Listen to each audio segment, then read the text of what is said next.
So today on the Corpus Animus podcast, we're going to be talking about goal setting. We're going to dig into this a little bit, starting with athletes, and then maybe talk a little bit about coaches and just how to create just humans in general. Yeah, how to create goals that actually inspire you, keep you motivated, and provide you with a sense of purpose and meaning in your training. If you're on the go and you want to listen to just the audio version, subscribe to the Corpus Animus podcast on your favorite podcast app. Learn more about the art and science of program design for CrossFit in our online educational platform, The Classroom. Get a free 7-day trial at trainingthinktank.com/classroom trial. Yeah, and I think it's really tough in CrossFit because there are so many different aspects of fitness that get wrapped up into CrossFit. There's people that, get in because they see somebody that looks a certain way, and there's the aesthetic component. There's like the traditional CrossFit style benchmarks that get retested a lot in class settings. Then there's the sport performance side of it. And I think a lot of that sets people up for not really being clear in identifying what they want to get better at. Not only that, I think the bigger issue is that when there's so many tangible metrics for people to focus on that they get lost, they forget why they started doing it in the first place. And a lot of times, chasing those metrics is not going to necessarily provide them with the satisfaction that or sense of accomplishment that they were looking for when they first started. Yeah, and chasing certain metrics might not actually help them with the original goal itself. Like people are like, oh man, I went down that rabbit hole so deep. I remember around 2014, 2015, I was convinced that to improve my endurance in Metcons, that what I had to do was improve my endurance on the ergs. Yeah. And man, I dramatically improved my 30-minute road time trial, my 2K row, and my 10-minute assault bike. I guess it wasn't assault bike back then, but all of those metrics improved dramatically, and my ability to perform in a long time domain Metcon was marginally better at best. Yeah, it's a strange situation. So what are the common things? I think you've been taking on a lot more athletes than I have in recent times. Like what's the common, I know when I was onboarding a lot of new people, it was when regionals and the format of open into regionals into the games was a common format. And I think the most prevalent goal was I want to get good enough to get on a team to make regionals, or I want to get good enough to make it to regionals as an individual. Those were the primary anchor goals that most people had that were signing up. I think for me, one of the things now is that just based on the reputation, given the athletes that I've worked with and the fact that I've had some athletes who have had some visible success in like the sanctional and games level. Yeah. A lot of the people that come on now always tell me, they're like, yeah, I want to be a sanctional athlete, or I want to be a games. They immediately identify with that as a goal. And I don't know if that's a function of them seeing who I've coached and they want to emulate that. But then we often get like 3 or 6 months into the coaching process and they're like, this isn't really what I want. Like I like training structure. Because the reality is to get to that level, there's like periods of structure and periods of chaos and periods of total beat down and periods of like very light training and almost off season. And some people just don't want to train like an elite athlete, but they think they want to achieve the things that an elite athlete achieves. But once they start walking down that process, they realize that's not what they wanted in the first place. Yeah, I mean, it's the goal is the dangling carrot. It seems really nice, but the walking you have to do to get to that carrot is not always as enjoyable as people imagine it to be when they're setting their goals. And then you get the carrot, and it's like, man, I just wanted some ice cream. What I really wanted was ice cream. The ice cream's over there. That is a strange thing to dangle. It's to motivate donkeys. That's where that came from. I don't know. I'm making that up next. Or I was thinking rabbits, but I was like, who dangles carrots in front of rabbits? And why would you motivate a rabbit? But isn't that the whole purpose of a goal is to provide something that is motivating enough to inspire you to go every single day and do I like this analogy, and move the dirt. You have this giant pile of dirt. Dirt doesn't care when it gets moved. You just have to go out there and shovel it and keep going and keep going. Yeah. Speaking of that metaphor or analogy, there was somebody that talked about, I think it was John Wellborn. He said, some days you have a shovel and you're moving the dirt, and some days you have a spoon. I've been really taking that, but I feel like I've been using a spoon lately in my training. For the last 2 weeks, I've been spooning dirt. I still think if you are someone who is pursuing a goal, so pursuing something that actually has meaning to you, that really does matter to you, you're going to go out there and move dirt with a spoon on those days. Yeah. And you're going to get done with those sessions and you're going to go, man, I definitely moved dirt with a spoon today, but I moved dirt. Yeah. So that's like one common issue with regards to goal setting is that people will set a very ambitious goal. Like that goal for most people is a multi-year long process, right? Which one? Like become a sanctional athlete or become a games Yeah. athlete? I mean, unless you're like right on the bubble at the time you sign up, which is unrealistic. Most people are. Even people who I have brought on who in hindsight were on the bubble, but I don't think I realized it at the time. Even for them, it's a 2 or 3 year process to get to that point. And even then, sometimes it's just they get lucky the first time, and then it's going to take another year or 2 to like years replicate that to become consistent. Yeah. So that's one issue, I guess, with regards to goal setting is that people set these big picture goals that are really far off, but maybe don't do some of the deep work on understanding what the process is like to get there and what potential issues they're going to face, the motivational issues lacking at some point because you're just tired, the injuries from just getting beat up from doing a lot of volume, the lack of structure. Once you get to a certain level in the sport, like you're not really necessarily on these linear progressions of strength that a lot of people, like for me, that's an exciting process to come in week after week and be like, all right, I'm lifting heavier than last week and the week before and the week before. But when it's like, hey, you got to get better at Metcons that have squatting in it, you might have 10 straight weeks of squat-based Metcons and intervals without a retest, and you can't necessarily see the progress. So it's like just a mind fuck for people. The process gets extended so long that if you're not thinking about it like, hey, I'm trying to improve as a CrossFitter, which means being ready for broad time, modal domain, everything. For everything. Like, yes, improving your back squat may have some carryover to some of those squat tests, but it's not going to improve all of those squat tests. And I think it's really challenging for people to see that connection between like, okay, I'm trying to become better at all these things. And so therefore there's not going to be one metric or one simple thing that I'm going to clearly test and retest and see progress in. Like that's a challenging thing for people to do and be motivated to do for a really long period of time. Yeah. So knowing that it's a challenging process, I just created for the classroom a series on goal setting. It's specific to coaches, so it's not necessarily like right now we're talking about athletes, but one of the things I realized over time is that in my younger years of athletics, my goals were very concrete, very tangible, and very big picture based. Like I want to win a state title. Exactly. Yeah. I remember like I had the same type of process. And you go through that and some of the achievement itself, you start winning and you start actually gaining the accolades. They're like, you get it. And you have this thought like, oh, well, once I get there, it's going to be awesome. Like I'm going to be able to call myself that forever. But you realize it's pretty fleeting. Yeah. Like, you get there and it's like, you go to college and people are like, so I was in, college swimming and I was state champion in the 50 freestyle and it was like, that doesn't matter at all. Like, I had that same thing with this kid named Ricky Keith. He was. Why is it always Ricky? This is Ricky. Ricky Keith. Real. He was really good at Super Smash Brothers on the 64 and I finally beat that dude and I thought it was going to feel so good, but.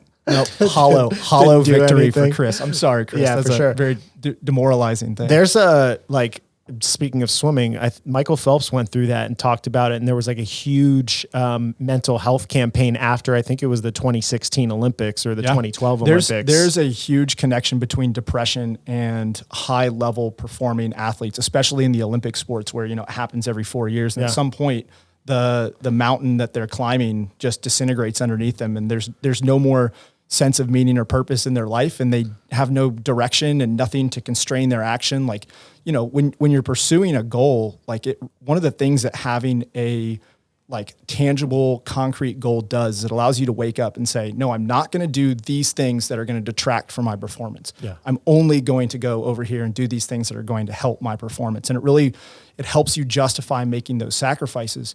But once you've achieved, if your goal is achieve a thing, then at some point that's going to disappear. And when that disappears, then what's left to constrain your action? Yeah. And it also provides structure to your life. Like I'm watching this show called Alone right now.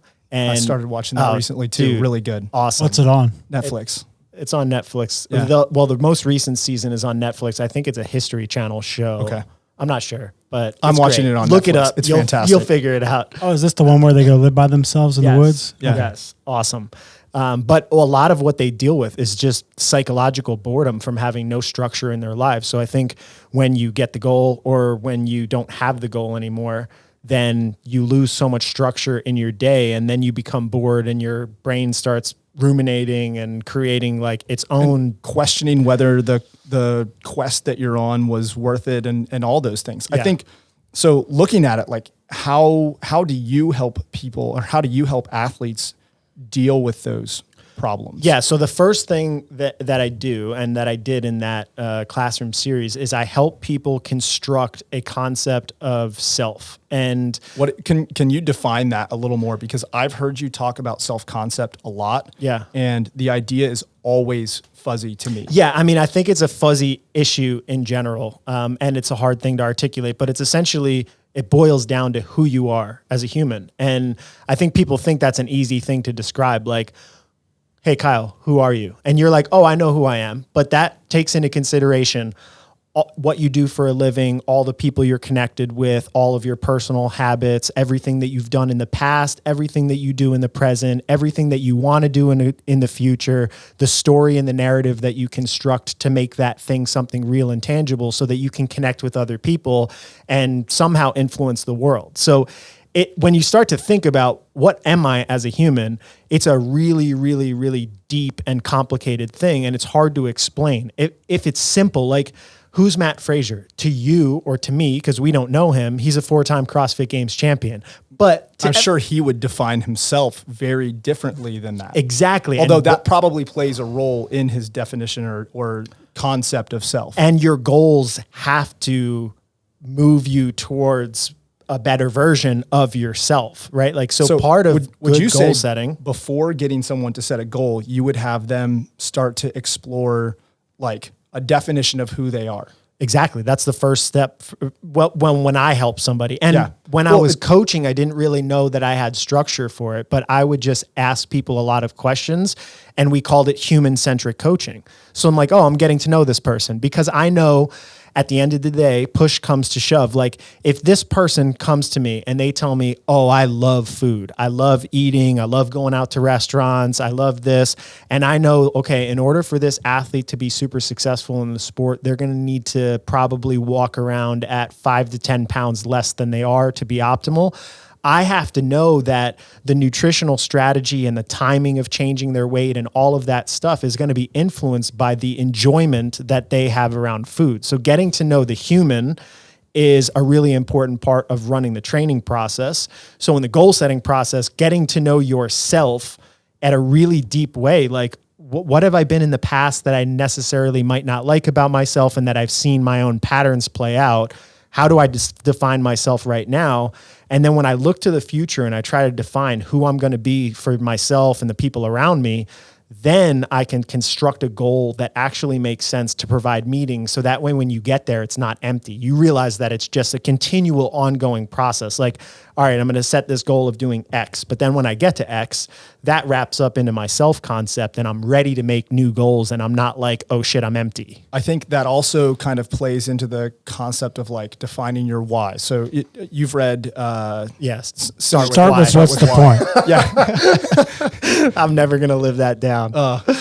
Wait, he was trying to remember the name of the book one day. He's like, you know that Simon Sinek book, start with what's the point? Yeah. So in Starts With Why, you know, he gets you to define your why first. And I think once you've done that, that allows you to really like sit down and define what your values are. And once you define, I think that's kind of what you're getting at when you're saying define your self-concept and your why. Like, that's really coming up with things that constrain your action. Then when you're starting to choose goals, that allows you to, like, you have a framework for sitting down to actually choose goals that are meaningful to you and are in line with your values. So like after the Open, I challenged my athletes. I put together a pretty serious goal setting process, and everyone that I worked with, I took through this process of, really, it started with defining their why. Like, why are you doing this? Who are you trying to become? Yeah. Not what are you trying to achieve, because those are two separate things. Like, who are you trying to become, and how do the goals that you want to achieve actually play into that? And I found that out of all of the goal setting stuff that I've tried to do in the past to be the most successful, because it really did make people kind of like look in the mirror and think about why, what are they trying to achieve? Why are they trying to achieve it? And how all of it plays into their own, like, their self-concept, as you say. And I feel like too, just in general, maybe as I've grown as a human, I think that achievement and accolades in life are nice. Like, I mean, they help you, they open doors for you. If you're a multi-time state champion and you walk into a room of that sport, and you're going to have credibility. People are going to want to hear you talk about things. You're going to have access to different people. You're already put on a little bit of a pedestal. But really, the ultimate thing that you do with that is you construct a life that you enjoy living and that gives meaning and contributes back in some capacity. So if you're just focused only on the goal, only on this mountain that you're climbing, and not what you're doing and who you're bringing with you and the story that you're sharing and what you're using those accomplishments for, I feel like it becomes empty. And that evolves over time as you age. Like, I don't think I could have fully went through this process when I was 20. But I think if I had sat down to do it while I was 20 and I said, or let's say even when I got into CrossFit, at first I got in with this overly ambitious thought that I'm going to make the CrossFit Games. And at that time, your why for that was I don't want to call it self-centered, but it was a selfish thing. It was like, I'm going to achieve this, whether to prove other people wrong or sure. Yeah, and if I had gone through a process or had a coach that sat down and said, look, based on your age and based on the earnings in the sport and based on what you want to do in your life, trying to become a CrossFit Games athlete as a singular quest might not be a good idea for you. However, if it's one of your goals and the process of getting there is not going to be success or failure, and instead is going to be learning and is going to contribute to your knowledge as a coach and your respect as a coach in the marketplace, that you're both a thinker and a doer, that you're doing both, I probably could have had a much more consistent long-term development process for myself. Not in only CrossFit. that, but you would have enjoyed it more because it would have taken failure out of the picture. Because no matter what, if you failed to achieve your goal as a CrossFit Games athlete, you would have learned from the process of training yourself as a CrossFit Games athlete like you learn from that process as a coach, as someone who's constantly viewing everything from a coaching lens. It would give you the opportunity to basically say, well, none of this was a failure. So I always think about the fact that like I wanted to make Olympic trials and I fell short of Olympic trials by like 100th or 2/100ths of a second or something like that. I wanted to make it to the CrossFit Games as an individual and I fell short by 1 point. And like, I look back at that and it's like, that could be construed as athletic failure, which I guess in some sense I failed to achieve my goals, but all of those things made me the coach that I am today and able to guide athletes in the way that I do. And so when I look back on it now, even though at the time I probably felt negative about it. I felt negative about it. Now I look at that as like, man, that was probably one of the best things that could have happened to me as a coach and as an athlete. I mean, same for me. I went through that process and I look at it, and if I evaluate it through an athlete lens, it seems like, man, in CrossFit specifically, I went super hard for a short period of time, had a little bit of success, realized that I probably couldn't get to the level that I want, stopped, got a bunch of injuries, took a bunch of time off, and didn't really have any developmental physical aspects during that period of time, and then got back into it much later in life with a whole different headspace. But had I kept doing it, I don't know, maybe I wouldn't have learned the same stuff of having come back from like 5 years of deconditioning of CrossFit. Like that whole process of trying to put into practice all the stuff that I learned as a coach as basically a deconditioned athlete in his mid-30s was definitely like an interesting learning experience. It sounds really interesting when you say a deconditioned athlete in their mid-30s. Well, you touched on something there, which was the process. And that's actually something we talked about before we got on the podcast, is that when you define who you want to become, right? Define what you want to achieve, and then start identifying what the process of, walking that path looks like. What does it look like? What are the habits? What are the behaviors? What are the changes that you need to make in your day-to-day experience, your day-to-day training, your day-to-day life to actually walk towards that outcome goal? Yeah. So to try to chunk that, the way that I organized my series was, you have 1 year, 3 year, and 5 year goals. And they get kind of gray probably as we get to like 3 to 5. It could probably just be 3 to 5 year goals. But 1 year goals are something that like you think you can probably attain in the course of 1 year. Like if you come in and let's say you took 5,000th place in the Open and you say, I want to make it to the games through the top 20, not as a national champion. It's like, that's an unrealistic goal for a 1 year. How often does that happen, by the way? It used to happen probably 25% of the people would come on board with completely unrealistic goals. Oh, are you asking how often does someone go from 5,000? How often that's someone's goal? Oh, often. Yeah, very often. I feel like some of the most most of the initial consults I had when I was first onboarding a ton of people that wanted to compete in CrossFit was me telling them that their goals were unrealistic. Some of those were backfires. Some people I told would never accomplish what they said, and they did. I did that. Yeah. I can think of one person in particular pops out, Chastity Snowden. Yeah, that's exactly who I was thinking about as well. I told her she wouldn't make regionals, and she did. And then we said she wouldn't make the CrossFit Games. She qualified as a Masters, and I was like, all right, we're wrong. Just continue to prove us wrong, please. Yeah. Well, so that's probably a good reminder that we're all human, and appropriate goal setting could also be holding people back if they're not overly ambitious with their like what they think they can accomplish and believe it. Yeah, I would agree with that. And not only that, but just being willing to listen to other people, but also sometimes like if she had listened to you and I and taken that to heart and been discouraged, then she never would have achieved any of those things. So I think that's also important to keep in mind is like sometimes as a coach, planting seeds of doubt, as long as you're doing it with the right person, with the right intention, sometimes can be Charlie Parker. Whiplash. Oh yes, it's such a good movie. But like that can be a really powerful motivational tool. Yeah, I actually do that with Travis sometimes. I don't. I tend to overbelieve in all my athletes now. So, all right. So you set 1 year goals. You set 3 to 5 year goals that are kind of your ambitious big ones. Those so are like the vision goals that people have talked about. Yeah, like and. You know, something that really extends your imagination and connects you to more people and makes you make an impact. And then those are like your mountain. That's what you're climbing and that's what you're working towards.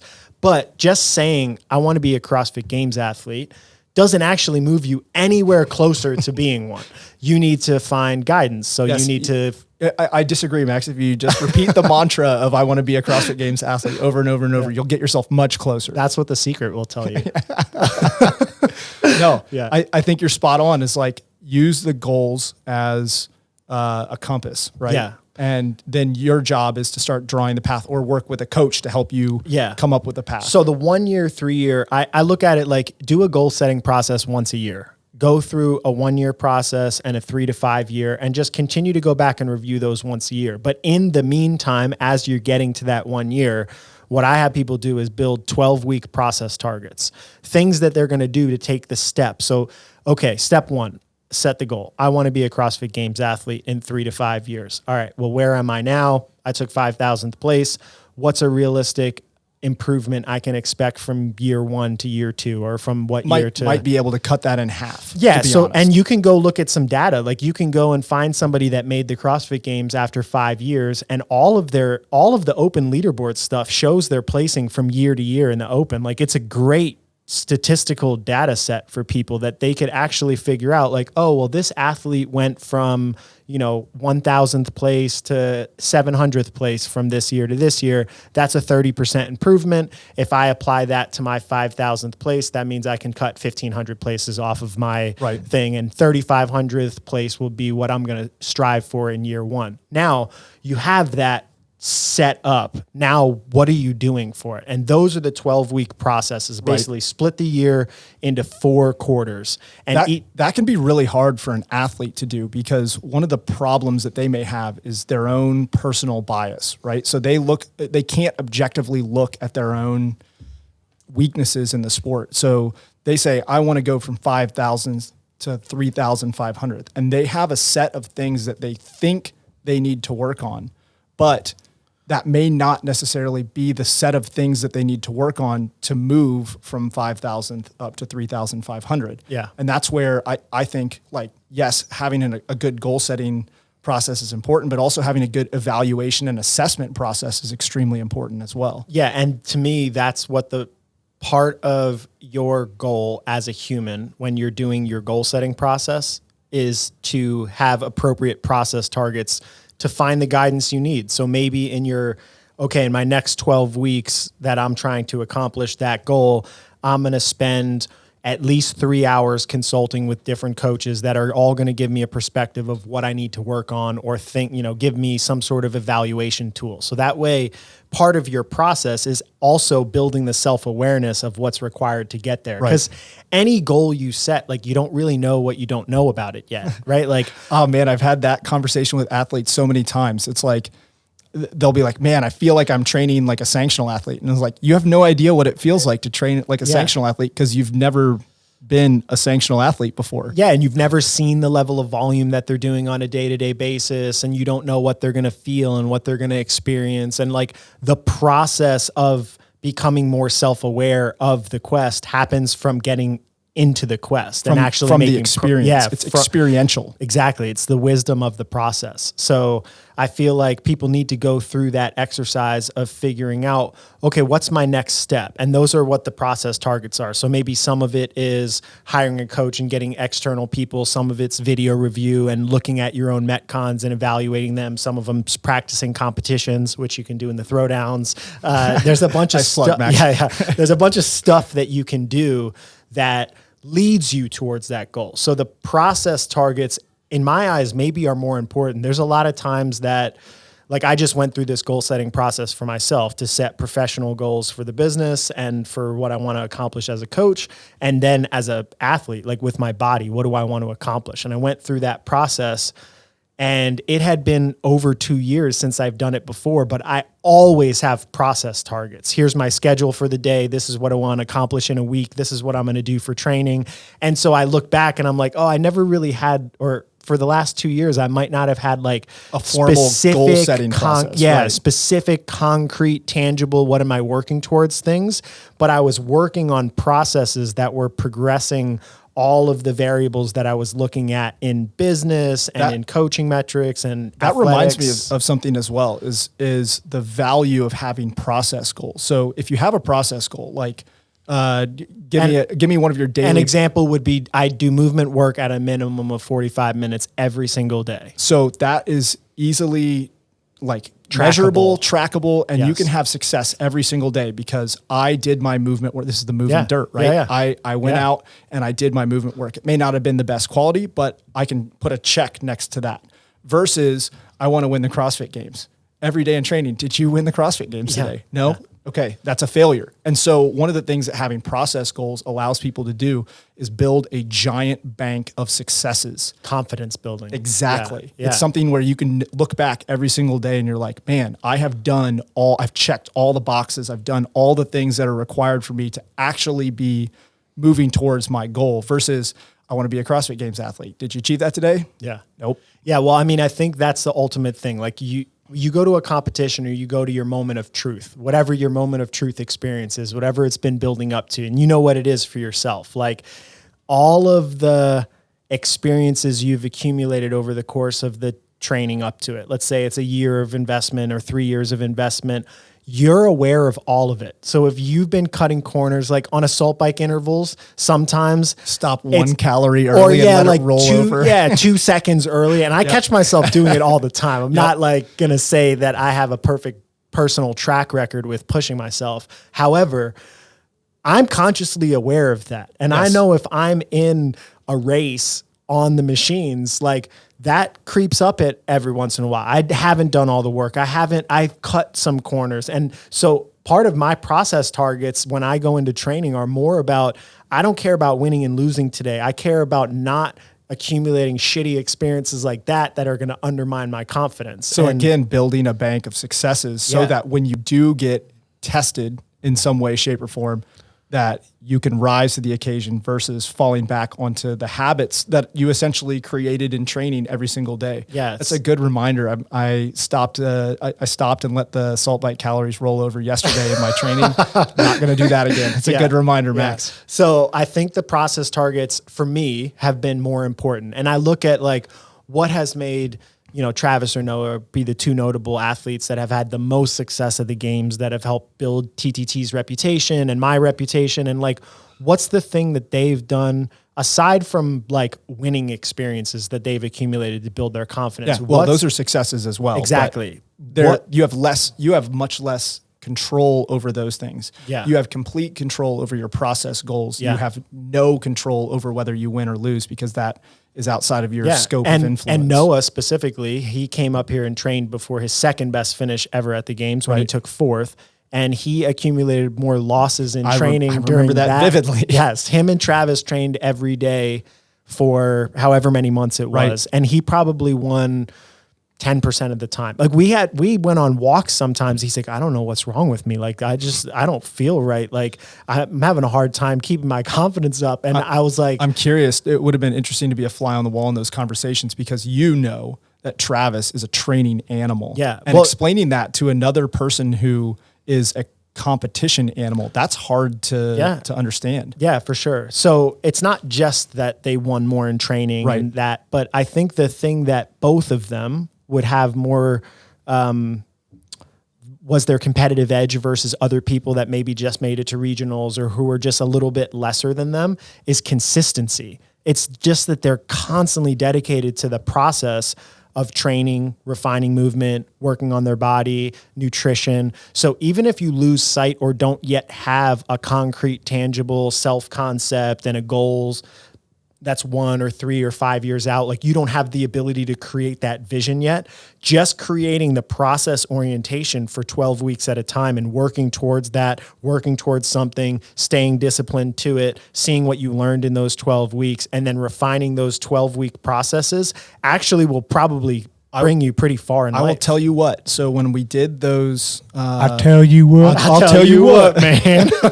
when I did that goal setting process after the Open, one of my athletes, not nowhere near the highest level performer. She'll know exactly who I'm talking about.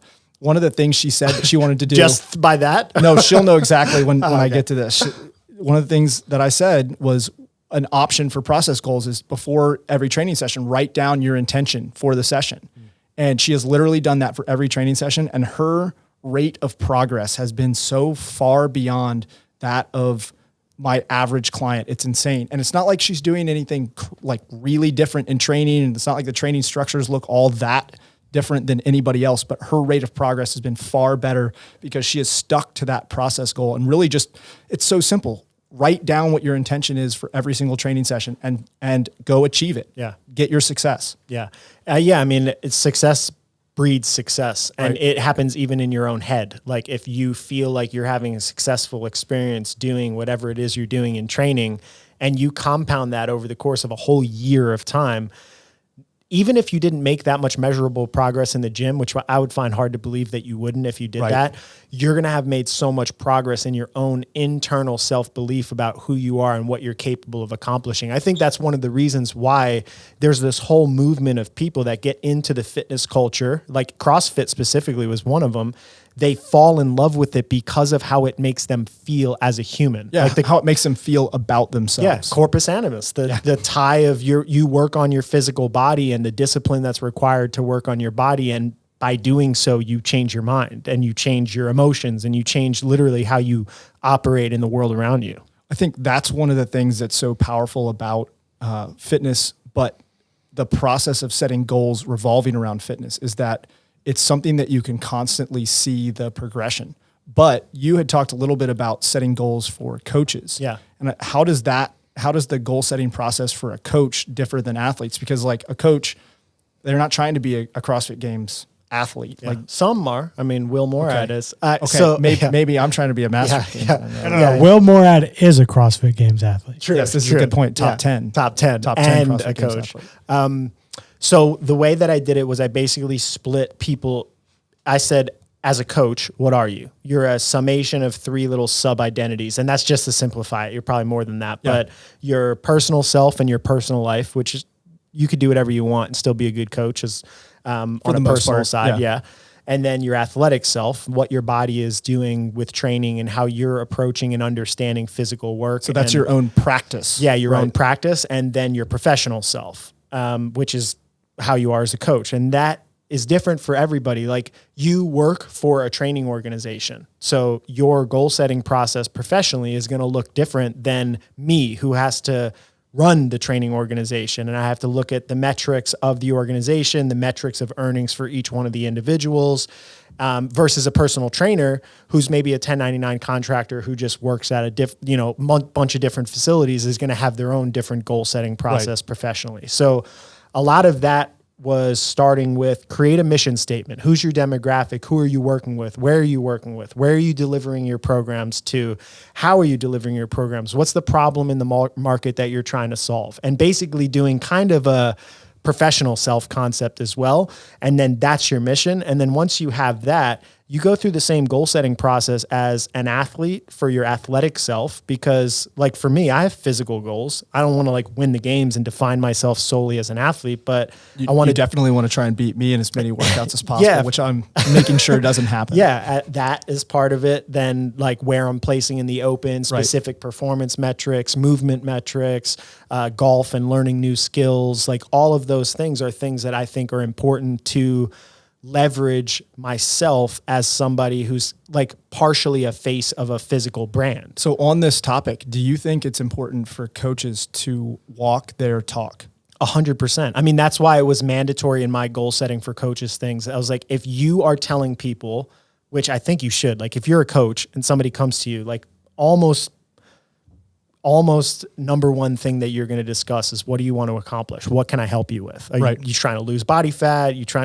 There's almost always a goal that has to be set so you can create a training structure around. So if you're telling people, this is the most important thing that you have to do in order for me to help you, and you're not doing that thing for yourself, which to be clear, you're saying is goal setting, having a goal setting physical process. Goal so that you are engaged to your physical work, so that way your physical body and mind is being taken care of, and it's something that's adding fulfillment to your life. So I think for me, no matter where you are, and there was a period of time where I put it on the back burner, and I gave myself excuses for it. Like, I'm so stressed. I'm going to go broke if I don't do this. And I'm worried I'm going to get hurt again. For sure. All of these things. And so that is like, number one, set those athletic goals for yourself and make them reasonable, right? If you're a coach and you're working 60 hours a week and you're in your grind phase, fine, set some process goals that you're going to train for 30 minutes a day. This is what you're going to work on. You're going to do a bunch of meditation exercises and movement exercises. Like,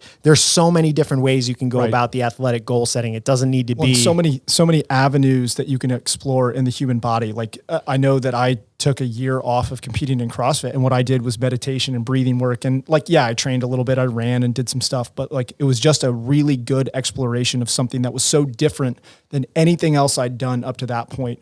But I stayed connected to the physical, like just the physical portion of training in some way, shape, or form. Yeah. So you had athletic goals, and athlete in the definition, when you really look it up, is about physical competence. It's about the ability to do physical tasks. It's not about being somebody who steps into a competitive arena. That would be a competitor.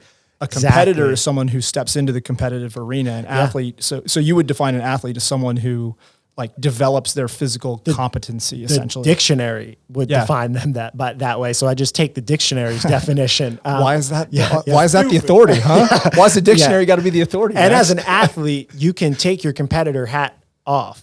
Right. And then put it back on. I mean, that's what peaking is. I did that. Like Interesting. I never even thought about that. I listened to George St. Pierre talk about, he was on London Real podcast, and I listened to him talk, and he talks about like. Do it in his voice. I can't even try. Oh man, I heard that. Oh, that's my alarm. Oh, we're supposed to be wrapping this up, and I feel like we're in the thick on a roll. of that. Yeah. You stay quiet, life-proof phone. Where was I? Oh, George St. Pierre. Yeah. And he was talking about the